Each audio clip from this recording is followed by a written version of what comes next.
Halo pemirsa, kembali lagi bersama saya Farah Farhat di Expose Lebih Dekat Lebih Santai. Nah pemirsa, kali ini kita akan membahas mengenai hubungan bilateral antara Amerika Serikat dan Indonesia. Memang sudah kita ketahui bersama begitu ya, hubungan bilateral antara Indonesia dan Amerika Serikat memang berjalan baik dan bahkan langgeng sampai sekarang. Hal ini ditujukan dengan adanya berbagai macam kerjasama pemerintah Indonesia melalui Kementerian Luar Negeri dengan pemerintah Amerika Serikat. Indonesia dan USA memiliki kemitraan yang strategis yang didasari pada nilai-nilai demokrasi dan kesamaan visi akan kawasan Indo-Pasifik yang bebas dan terbuka. Tidak sampai di situ, komitmen bersama ini juga terus terjalin dalam rangka untuk memperkuat hubungan antara masyarakat melalui berbagai macam program, baik berupa beasiswa belajar, kemudian riset hingga pertukaran pelajar atau pemuda yang sudah terjalin sejak 1952.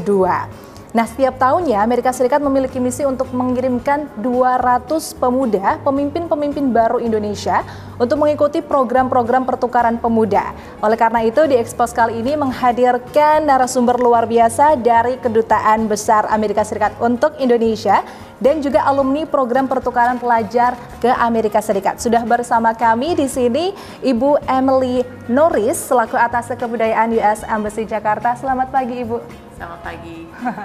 Dan juga ada alumni YES 2022, Karina Zahra. Selamat pagi, Karina.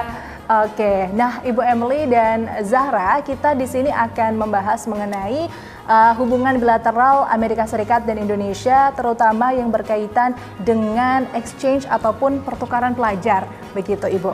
Nah, pertanyaan pertama saya ingin tanya kepada Ibu Emily Norris. Sebetulnya bisa diceritakan tidak Bu, bagaimana komitmen pemerintah Amerika Serikat dalam menjalin kerjasama dengan Indonesia dalam hubungannya antar masyarakat? Ya, pertama saya mau mengucapkan terima kasih atas kesempatan hadir hari ini dan saya senang sekali bisa kunjung Pekalongan dan juga lihat museum batiknya di sini dan untuk mendukung hubungan masyarakat antara Indonesia dan Amerika Serikat itu banyak alasannya. Yang pertama itu hubungan antara dua negara, pemerintah-pemerintah, militer-militer, bisnis-bisnis semuanya mulai dengan hubungan antara masyarakat, orang ke orang. Jadi dari pemerintah Amerika Serikat untuk mendukung kemitraan dengan Indonesia, kami mendukung dan membuka banyak program pertukaran pelajar dan pertukaran budaya supaya orang Indonesia bisa lebih kenal dengan orang Amerika dan juga terbalik. Ya, misalnya kami punya program Youth Exchange and Study, ya, juga Young Southeast Asian Leaders Initiative (YSEALI), Fulbright, Education USA, dan juga kami punya 9 American Corners di seluruh Indonesia, termasuk juga di Semarang. Ya. Oke. Ternyata banyak sekali Ibu ya program-program yang ditawarkan oleh Kedubes Amerika untuk Indonesia, dan bagaimana sebetulnya excitement dari warga Indonesia sendiri dalam adanya program-program itu? Ya, banyak orang tertarik. Misalnya untuk program YES itu high school, SMA, ada ribuan yang menulis setiap tahun dan kami juga minta lebih banyak tempat biar bisa kirim lebih banyak siswa karena masih ada banyak yang ingin pergi. Sekarang ada 8.000 mahasiswa berkuliah di Amerika Serikat dari Indonesia, tapi masih mau ini ditingkatkan. Oleh karena itu kami bikin investasi dalam program pendidikan di Indonesia dan juga bikin mitra antara institusi Indonesia sebagai universitas dengan universitas di Amerika Serikat juga. Oke, baik. Kemudian kalau untuk jangkauan dari Indonesia sendiri sudah sejauh mana daerah-daerah yang sudah mengirimkan siswa-siswi atau putra-putrinya ke Amerika Serikat? Dari seluruh Indonesia, Sumatera sampai Papua ada siswa-siswi, mahasiswa-mahasiswi yang pernah pergi ke Amerika Serikat. karena tidak ada batas tempat ya. Kami senang sekali bisa lihat orang dari seluruh Indonesia, karena Indonesia dan Amerika dua negara yang paling terbesar ya, keempat dan ketiga di dunia, dan demokrasi kedua dan ketiga di dunia. Di Indonesia orang bilang Bhinneka Tunggal Ika ya. Di Amerika kami bilang E pluribus unum, dari banyak satu ya. Jadi kami mengerti bahwa Indonesia dan Amerika dua-duanya negara banyak etnis, kelompok, suku, bahasa dikumpulkan menjadi satu masyarakat. Oleh karena itu kami tahu bagus kalau ada orang dari Sulawesi, dari Jawa Tengah, dari Aceh, juga dari Banda. Jadi kami senang sekali bisa menerima dari seluruh Indonesia. Oke, kalau kebalikannya dari Amerika Serikat ke Indonesia, biasanya mereka belajar apa sih Bu? Ya, ada banyak datang ke Indonesia belajar mengenai lingkungan hidup ya, karena di Indonesia ada banyak tempat kayak National Park, hutan, dan juga di kota pesisir di laut, dan ancaman perubahan iklim misalnya adalah ancaman di dunia. Jadi Indonesia dan Amerika Serikat kerjasama untuk riset dan menjaga lingkungan hidup. Itu satunya. Juga kesenian dan kebudayaan, misalnya orang Amerika datang ke Indonesia, pergi ke Jogja belajar musiknya, gamelan, keroncong, dan juga bikin batik dan penari, dan itu kebudayaan juga. Tapi ada di banyak rangka ya. Di setiap isu ada orang yang tertarik. Misalnya melalui program Fulbright kami mengirim scholars untuk mengajar dan bikin riset di Indonesia, di seluruh Indonesia sudah lebih dari 70 tahun. Wow, sudah lebih 70 tahun, dan itu ternyata betul-betul dua arah begitu ya, dari Indonesia ke Amerika maupun Amerika ke Indonesia. Benar. Juga. Oke, Ma'am Emily, pertanyaan selanjutnya adalah kalau kita flashback tentang COVID-19 begitu ya, ini juga pasti mempengaruhi kegiatan ataupun program-program selama 2 tahun belakangan ini. Nah itu waktu itu seperti apa sih Bu, solusi-solusi yang dilakukan oleh Amerika Serikat tentunya untuk tetap menjalin hubungan itu walaupun masih pandemi begitu? Ya, untuk COVID dan masalah kesehatan, Indonesia dan Amerika Serikat kerjasama, misalnya dari pemerintah Amerika Serikat memberi vaksinasi ke Indonesia untuk digunakan biar mengatasi ancaman pandemi ya, karena itu juga ancaman global ya. Jadi tidak hanya satu negara bisa mengatasi sendiri karena ancamannya global ya. Jadi solusinya juga global. At that time program-program yang harus berjalan seperti misalkan YES yang harus ke Amerika, kemudian mobilitas pelajar itu sempat terganggu tidak dengan COVID-19? Ya, sayangnya banyaknya ditutup waktu itu karena berbahaya mereka pergi ya. Tapi sudah mulai lagi. Tapi yang menarik itu selama waktu pandemi Amerika tetap buka untuk menerima mahasiswa dari Indonesia. Selama pandemi masih bisa dapat visa pergi ke Amerika Serikat. Ada banyak orang pergi dari Indonesia ke Amerika Serikat untuk sekolah dan juga untuk pergi bekerja mungkin ya? Untuk sekolah atau pergi untuk vaksinasi atau jalan-jalan di Amerika Serikat karena masih buka. Ternyata masih bisa berjalan dengan lancar walaupun waktu itu ada pandemi COVID-19. Ya, ada banyak program ditutup tapi masih ada negaranya masih buka.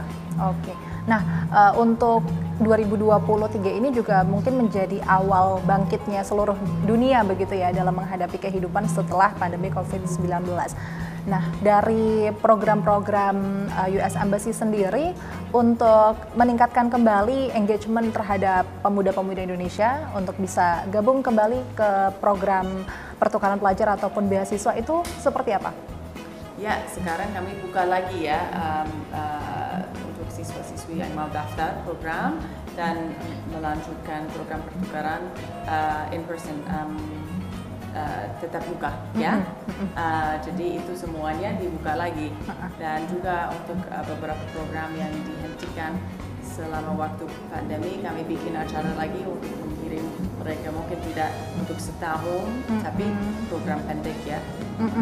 Oke, jadi ada program jangka panjang, ada juga program jangka pendek begitu ya. Oke, nah kemudian pertanyaan selanjutnya sebetulnya apa saja sih persiapan dan juga persyaratan yang harus kita penuhi kalau pemuda-pemuda ataupun pelajar-pelajar yang ada di Indonesia ini tuh ingin bergabung dengan program-program kedutaan besar. Bagaimana dapat infonya? Itu bisa melalui ada website dan social media, ada Instagram, Facebook, Twitter, US Embassy Jakarta. US Embassy Jakarta, follow ya teman-teman semua. Atau Education USA juga bisa. Education USA Indonesia bisa dapat info lebih lanjut bagaimana melanjutkan studi di Amerika Serikat. Oke, itu mengenai informasi ya. Kemudian kalau persyaratannya sendiri untuk general saja, persyaratannya untuk bisa gabung di program itu apa sih yang paling penting? The most important thing. Ada beberapa, misalnya untuk program KLS, program SMA. Harus bisa kemampuan bahasa Inggris ya, karena akan masuk ke SMA di Amerika Serikat, jadi harus bisa bahasa Inggris. Juga nilai bagus ya, tapi juga karena ada essay sama interview di mana harus menjelaskan kenapa mau ikut program itu dan sudah punya pengalaman yang bisa digunakan di situ apa biar bisa, karena juga susah pergi ke negara baru ya, dan juga bagaimana akan menggunakan apa yang Anda terima sebagai skills atau pengalaman sejak waktu pulang ke Indonesia ya, bagaimana akan menggunakan skillsnya di komunitas biar mereka juga bisa memanfaatkan dari program. Oke, jadi hal yang paling penting yang harus dimiliki teman-teman kalau memang ingin tertarik bergabung dalam program-program kedutaan besar Amerika Serikat, satu adalah English skill, betul ya, kemampuan berbahasa Inggris. Jadi mungkin aku sedikit tanya-tanya deh sama Karina Zahra ya, karena kamu baru aja pulang hitungannya seperti itu dari USA, Indiana gitu ya. Iya, betul. Waktu itu persiapan bahasa Inggris kamu tuh seperti apa sih? Untuk bahasa Inggris sendiri, karena di Pekalongan itu kan kita dari SD sudah mulai belajar bahasa Inggris ya. Tapi nggak hanya berhenti di situ aja, aku belajar bahasa Inggris itu di salah satu bimbingan belajar khusus bahasa Inggris. Jadi di situ bahasa Inggris saya itu mulai terlatih, dan juga waktu saya SMP dan SMA saya suka banget sama yang namanya pelajaran bahasa Inggris. Jadi saya ikut komunitas-komunitas seperti English Club, dan saya ikut seperti lomba-lomba debat bahasa Inggris, dan itu sangat membantu saya dalam meningkatkan skill bahasa Inggris saya sih. Oke, nah itu teman-teman bisa ditiru begitu ya tips dan trik dari Karina Zahra mengenai persiapan bahasa Inggris supaya bisa bergabung ke program-programnya US Embassy Jakarta. Nah, pemirsa jangan kemana-mana, setelah ini kita akan membahas lebih menarik lagi tentang kebudayaan yang bisa kita sharing ke Amerika Serikat. Tentunya ini kan bulan Ramadan, Mem. Jadi kita akan sharing juga nih, gimana kira-kira kehidupan bulan Ramadan Muslim-Muslim yang ada di Amerika Serikat. Jadi jangan kemana-mana, tetap di Expose, lebih dekat, lebih santai.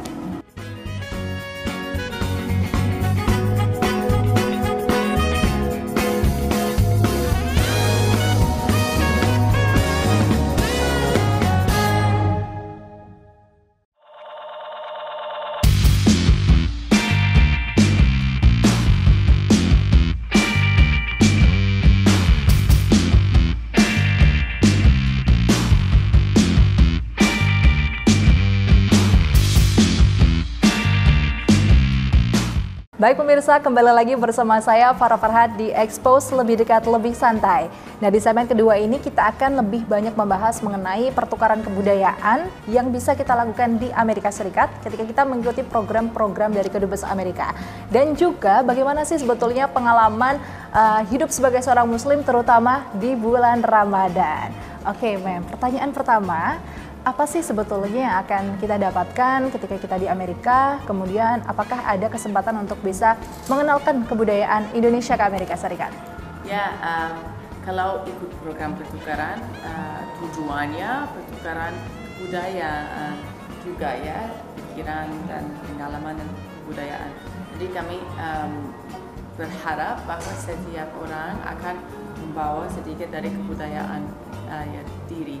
Misalnya sekarang ada kelompok dari NTT, mereka pergi ke Amerika ikut youth pertukaran 1 bulan. Mereka bawa alat musik mereka karena mau kasih tahu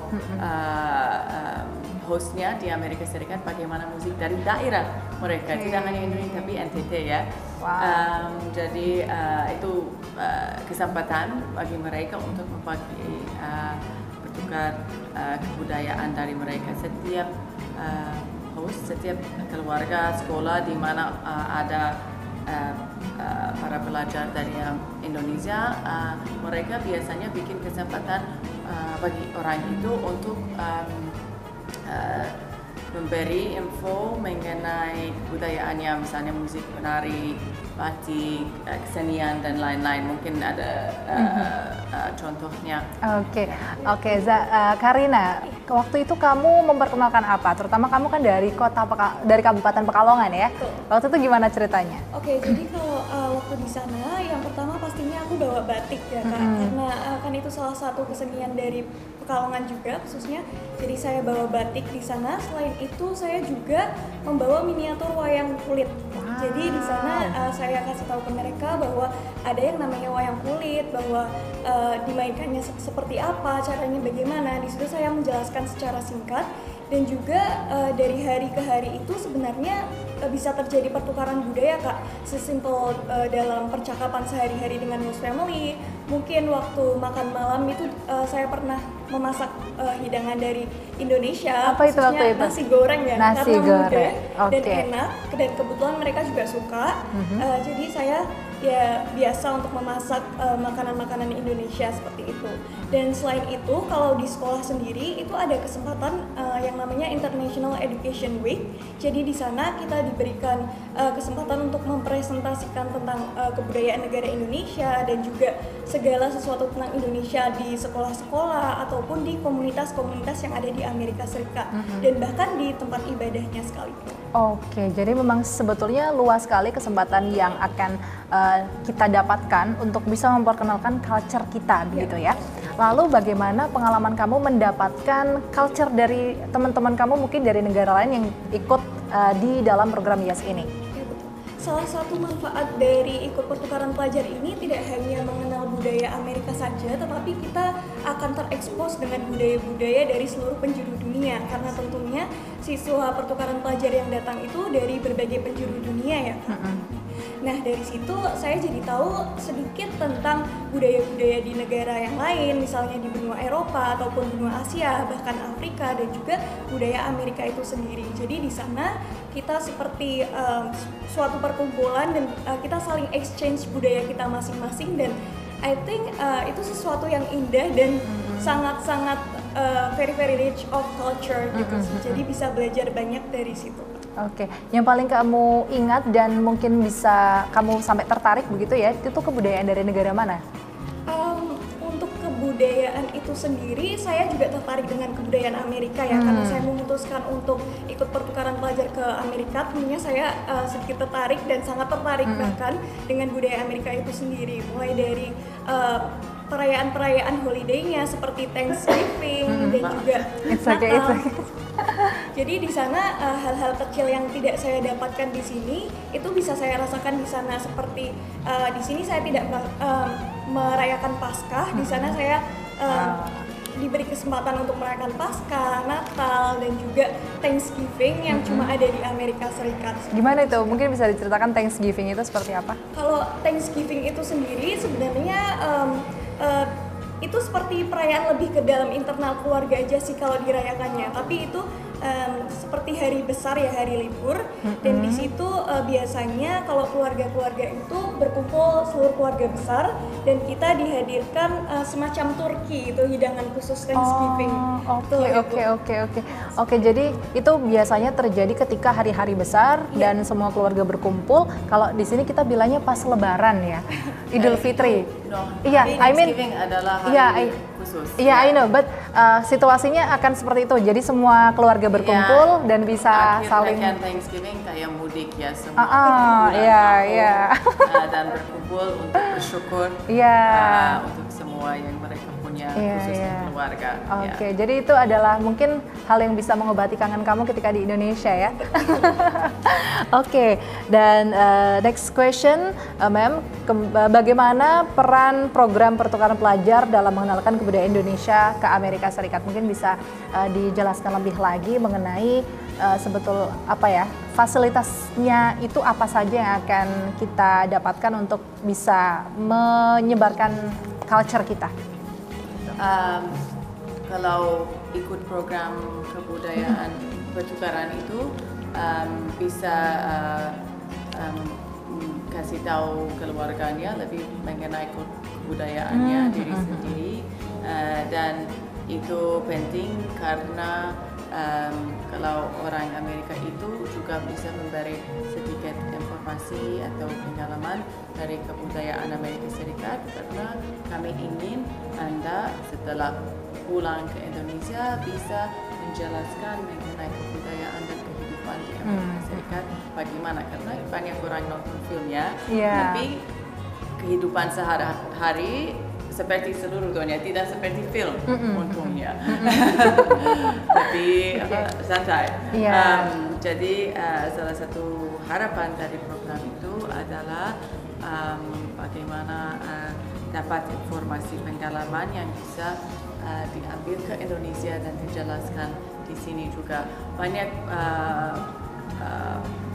siswa-siswi yang ikut program misalnya SMA itu mereka juga coba lanjut studi di Amerika Serikat atau bikin hubungan lain secara bisnis atau masih ada komunikasi dengan keluarga mereka di situ. Ada juga yang sekarang alumni yang bekerja di kedutaan Amerika Serikat, jadi ada hubungan spesial dengan Amerika Serikat yang bisa menjadi hal penting di sepanjang umur orang. And it will be sustainable. Terus terjalin begitu ya. Oke, kalau Karinda sendiri, apa waktu itu yang setelah pulang dari Amerika Serikat, kemudian kamu bergabung lagi ke teman-teman Indonesia kamu, itu waktu itu apa yang kamu share dari sana? Oke, tentunya kalau aku ikut pertukaran pelajar ini, aku harus membawa pulang lagi pertukaran budaya ya, budaya dari Amerika. Yang saya lakukan waktu itu adalah saya kenalkan dulu ke teman-teman sekolah saya, karena itu kan lingkungan komunitas terdekat lah istilahnya.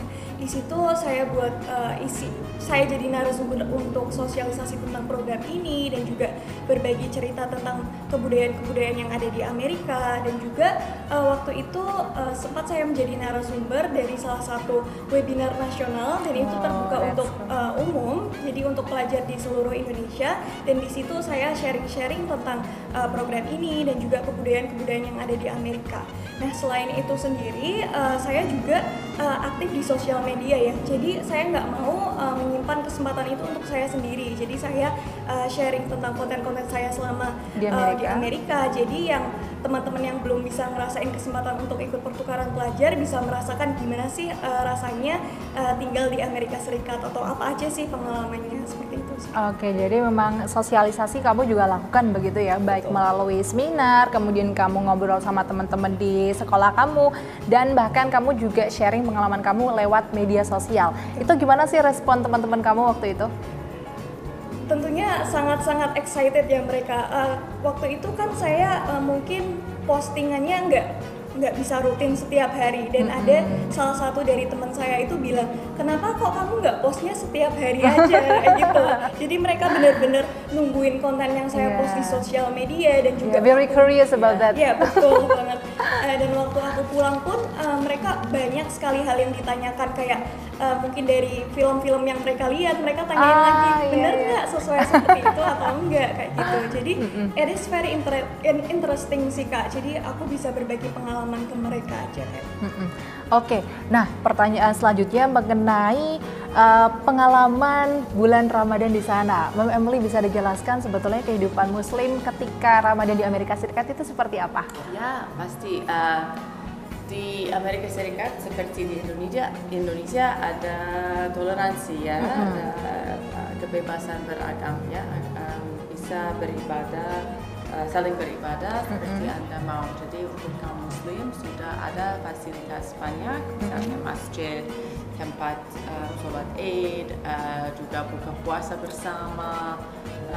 Ya, jadi ini sudah dirayakan di Amerika Serikat juga sebagai hari bentuk raya, toleransi bulan juga ya. penting ya. Dan untuk misalnya mahasiswa berkuliah di situ biasanya mengumpulkan semua dengan Muslim Students Association atau Islamic Center dan bisa merayakan bersama, karena kebebasan agama adalah sesuatu penting di dalam identitas orang Amerika ya. Misalnya contohnya ada beberapa tempat di mana belum ada cukup tempat cukup besar untuk sholat Jumat atau sholat Id. Jadi ada gereja-gereja yang buka pintunya biar kaum Muslim punya tempat cukup luas, bersih, besar untuk bersolat. Ini kayak contoh toleransi di Amerika Serikat ya. Tetangga ini walaupun agamanya beda bisa saling mengerti. Ya.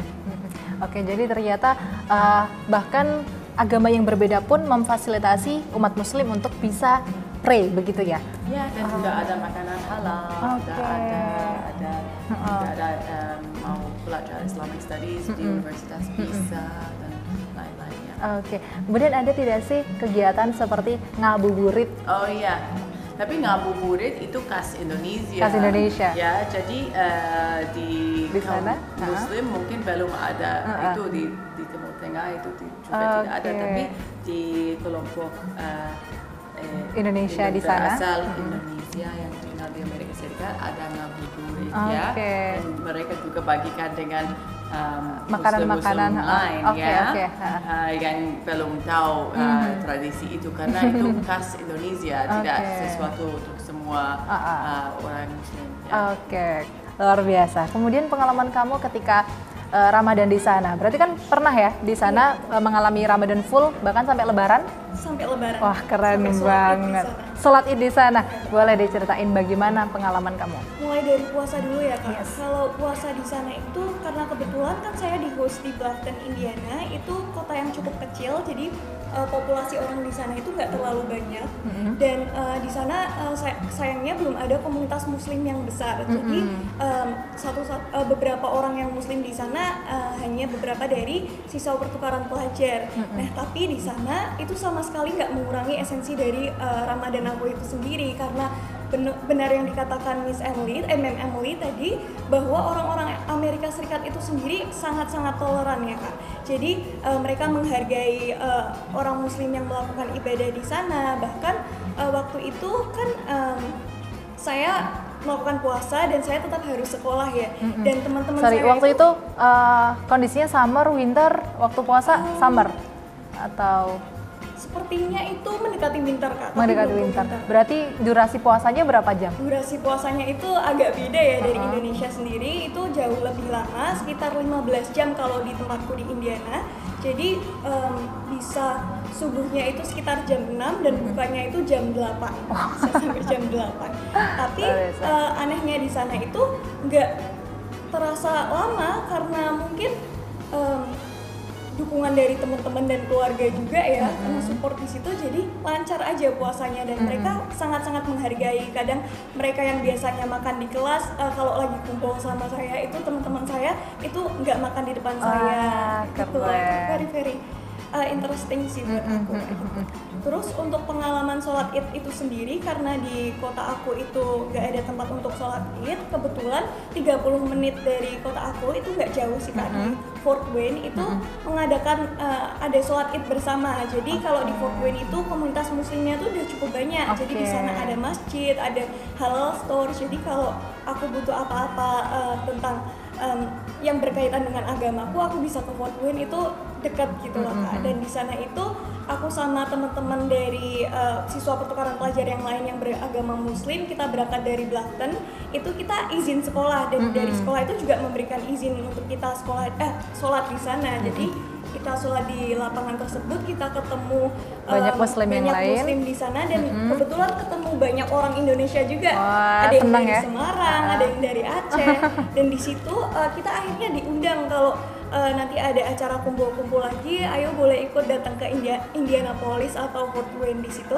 Jadi itu suatu pengalaman yang berharga sih Kak. Oke, keren banget. Ternyata pengalaman Ramadan yang akan dijalankan mungkin oleh diaspora Indonesia di sana itu ternyata seru banget ya, dan sangat difasilitasi oleh orang-orang Amerikanya sendiri.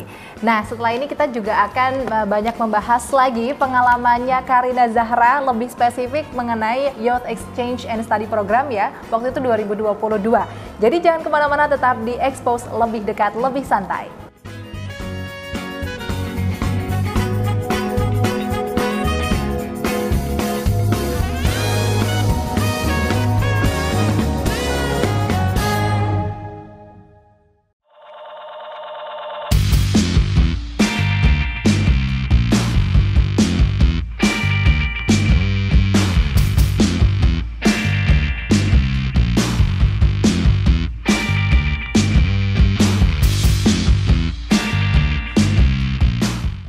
Baik, kembali lagi bersama saya Farah Farhat di Expose Lebih Dekat, Lebih Santai. Nah, seperti yang tadi saya bicarakan, di segmen ini kita akan lebih banyak mengulas tentang Youth Exchange and Study Program yang diikuti oleh Karina Zahra, salah satu siswa berprestasi yang ada di Kota Pekalongan.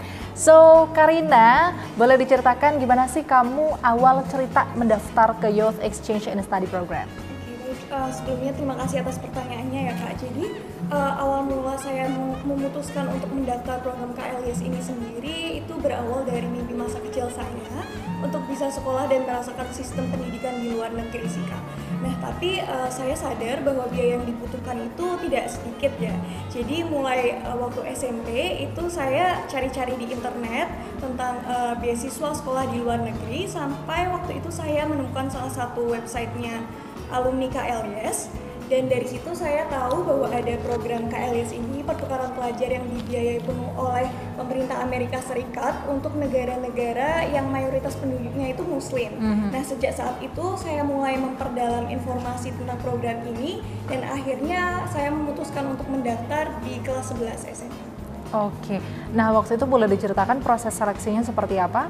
Untuk proses seleksinya itu sendiri cukup panjang ya Kak, karena kurang lebih seleksinya itu memakan waktu selama 1 tahun, dan itu sangat-sangat kompetitif karena waktu itu dari 15.000 pendaftar total itu hanya diambil 80 pelajar dari seluruh Indonesia untuk diberangkatkan ke Amerika Serikat. Nah, untuk proses seleksinya itu sendiri terbagi jadi 3 tahap. Jadi yang pertama itu ada seleksi chapter. Seleksi chapter ini lebih ke seleksi provinsi. Jadi di Indonesia itu ada 20 chapter Bina Antar Budaya. Dan untuk tahapannya itu sendiri terdiri dari wawancara dan juga seleksi berkas. Dan seleksi berkas itu ada kayak IC, terus nilai, prestasi-prestasi seperti itu, dan juga ada yang namanya dinamika kelompok. Lalu setelah lolos dari seleksi chapter itu berlanjut ke seleksi nasional. Jadi kita yang lolos seleksi chapter dari provinsi, provinsi itu kalau saya sendiri itu online ya Kak, jadi dilakukan secara online mengikuti seleksi nasional. Untuk tahapannya itu kurang lebih sama, cuman untuk wawancara itu sendiri diwawancari oleh orang native speakernya sendiri dari Kedutaan Amerika Serikat. Dan setelah lolos dari seleksi nasional itu dilanjut lagi ada seleksi berkas internasional. Jadi berkas-berkas kita dilihat apakah pelajar ini memenuhi syarat untuk bisa tinggal di Amerika atau tidak. Dan setelah itu kita akan dijaring oleh host family. Kalau ada yang sudah menerima kita sebagai host studentnya, nanti kita akan diberangkatkan 80 siswa ke Amerika Serikat. 80 siswa dari seluruh Indonesia. Iya, betul. Jadi waktu itu kamu menghabiskan waktu berapa lama untuk mengikuti seleksi total? Kurang lebih 1 tahun Kak. Oke, gimana perasaan kamu dinyatakan lolos menjadi partisipan YES waktu itu? Ini sebenarnya faktanya lucu ya Kak, soalnya itu pengumumannya itu di tanggal 15 April di tahun 2021 berarti ya. Sedangkan waktu itu ulang tahun saya itu di 12 April. Jadi waktu itu saya nggak minta apa-apa untuk ulang tahun kali ini, tapi semoga saya lolos pertukaran pelajar KLIS ke Amerika Serikat. Dan kebetulan di tanggal 15 April itu saya dinyatakan sebagai finalis program KLIS ini. Jadi sebab. The best birthday gift ever. Oh my god, oke. Jadi itu adalah pengalaman kamu seleksi dan memang tidak main-main seleksinya ya, selektif sekali. Dan dari berapa ribu yang mendaftar? 15.000 pendaftar. 15.000 pendaftar dan disaring sampai menjadi 80 dan salah satunya ada kamu. Oke, luar biasa. Oke, nah waktu itu boleh diceritakan juga mungkin pengalaman dan tantangan yang kamu hadapi selama ada di sana? Untuk pengalaman dan tantangan sendiri pastinya banyak banget ya Kak, karena kan notabene-nya itu kami pelajar berusia 16-17 tahun harus tinggal di negara lain yang jaraknya itu 14.000 km dari Indonesia dan memiliki budaya yang mungkin jauh berbeda dari Indonesia itu sendiri selama 10 bulan dan jauh dari keluarga. Tapi tentunya dalam kurun waktu 10 bulan ini saya mendapatkan banyak sekali pengalaman ya Kak, mulai dari kesempatan untuk menjalin hubungan dengan orang-orang dari seluruh penjuru dunia, terus create a forever bonding with my host family, dan juga merasakan sistem pendidikan di Amerika Serikat dan juga belajar tentang sistem pemerintahan di Amerika Serikat itu sendiri. Tapi kalau boleh cerita, momen yang paling berkesan buat saya itu adalah kesempatan untuk bisa aktif volunteering di sana, karena di Amerika Serikat itu sendiri sangat banyak sekali opportunity untuk melakukan kegiatan relawan, kegiatan sosial di sana. Jadi dalam kurun waktu 10 bulan itu saya alhamdulillah berhasil menyelesaikan lebih dari 100 jam volunteering di sana dan mendapatkan penghargaan juga dari pemerintah Amerika Serikat. Dan juga karena saya waktu itu concernnya dan minatnya itu ingin volunteering membantu orang-orang penyandang disabilitas, jadi setiap minggu itu saya volunteer di salah satu gereja di kota saya tinggal, dan di situ saya mendampingi anak-anak penyandang disabilitas untuk melaksanakan sekolah minggu. Jadi di sana saya membantu kegiatan seperti game edukatif dan lain sebagainya. Dan selain itu juga saya pernah volunteering di salah satu acara prom night yang dikhususkan untuk anak-anak orang-orang penyandang disabilitas. Jadi itu salah satu pengalaman yang paling berkesan karena saya belajar banyak sekali hal yang penting. Jadi saya bisa lebih memaknai hidup saya dan mendapatkan perspektif baru dari orang-orang yang mungkin sebelumnya tidak pernah terpikirkan saya bisa menjalin hubungan yang dekat seperti itu sih Kak. Lalu untuk tantangannya itu sendiri, mungkin culture shock itu sesuatu yang tidak bisa dihindari ya, karena mulai dari perbedaan bahasanya, jadi ada language barrier-nya. Walaupun saya tadi udah belajar bahasa Inggris lama di Kota Pekalongan sendiri, waktu saya ke sana tetap sedikit kesusahan karena mereka itu berbicara dengan sangat cepat karena mereka kan native speaker ya. Tapi lama-kelamaan English saya itu ikut improve secara drastis, bahkan yang tadinya nonton film itu harus pakai subtitle, sekarang udah nggak pakai subtitle juga udah bisa. Jadi it's very worth it if you want to learn English there. Dan juga tapi tantangan terbesarnya bagi saya itu bagaimana saya harus merepresentasikan tidak hanya diri saya sendiri tapi negara dan juga agama saya dengan baik. Seperti itu sih Kak. Dan lalu bagaimana waktu itu pengalaman kamu bersama host family begitu ya? Biasanya kamu ngapain aja sih sama host family? Sudah seperti keluarga di Indonesia nggak? Awalnya itu kan saya takut ya, karena saya notabene-nya bakal tinggal di sana sendirian tanpa tahu siapa-siapa kan. Tapi waktu di sana alhamdulillahnya saya itu dapat host family yang very supportive. Jadi mereka sama-sama mau terbuka dan mau belajar bersama-sama untuk menciptakan suatu hubungan yang erat, dan alhamdulillahnya saya dan host family saya itu sangat-sangat klop ya.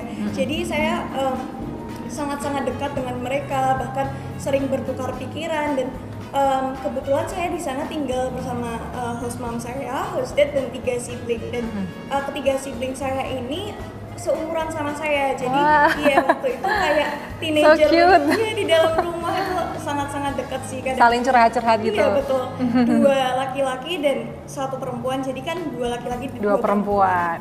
Oke. Bener-bener deket sih. Biasanya itu kita kalau weekend itu jalan-jalan keluar atau melakukan kegiatan bersama-sama lah, pokoknya bisa mungkin acara, kalau misalnya lagi di rumah itu kita nonton televisi bareng as simple as that, dan juga jalan-jalan ke kota, di sekeliling kota, jadi kita bisa lebih mengenal tentang budaya Amerika itu sendiri.